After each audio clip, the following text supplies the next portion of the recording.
સ્વાધ્યાય તથા સત્સંગ દ્વારા સાચું જ્ઞાન પ્રાપ્ત કરે છે। આ સત્ય જ્ઞાન આપણા મનની એક સુદૃઢ કવચના રૂપમાં રહે છે અને પાપ ભાવનાને મનમાં પ્રવેશતા અટકાવે છે। જ્યારે પણ આપણું આ કવચ નિર્બળ બને છે ત્યારે પાપ ભાવના મનમાં પ્રવેશ કરવા મળે છે। શ્રેષ્ઠ માણસોના સત્સંગથી તેમના વચનોને આદરભાવથી ગ્રહણ કરીને આપણે આ કવચને મજબૂત બનાવી શકીએ છીએ અને જીવનની સફળતાનો માર્ગ મોકળો કરી શકીએ છીએ। મનને પાપ ભાવથી બચાવવા માટે ખૂબ જ સાવધાની અને સજાગતાની જરૂર છે। શરૂઆતમાં તો મનુષ્યને પાપ કરવાનું મીઠું લાગે છે। મીઠાશનું પ્રલોભન તેને પાપ તરફ વધુ આકર્ષિત કરે છે। બસ આ મીઠાશ જ તેના વિનાશનું કારણ બની જાય છે। જે આ મીઠાશના પ્રલોભનમાં પોતાની જાતને બચાવી લે છે તે વિનાશમાંથી બચી જાય છે। મનુષ્ય જ્યારે મનને વશમાં કરીને ઉત્તમ જ્ઞાન પ્રાપ્ત કરે છે ત્યારે તેની વાણીમાં સત્ય નીકળે છે અને કર્મોમાં પણ સદ્ગુણોની સુગંધ રહે છે।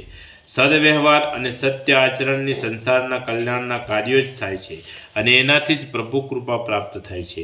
ઈશ્વરીય અનુભૂતિ માટે પોતાના સંપૂર્ણ મનને ઈશ્વર આગળ સમર્પિત કરવાનું હોય છે।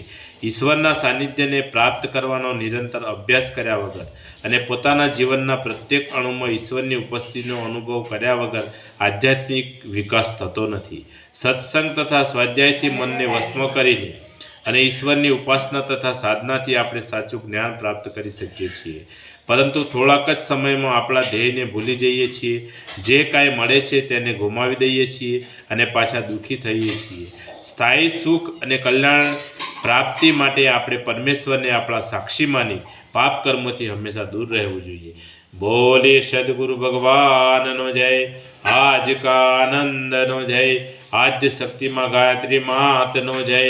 પોતપોતાના માત પિતાનો જય। કુળદેવી માતનો જય। ઓમ ગમ ગણપતે નમઃ। પાર્વતી પતય હર હર મહાદેવ હર।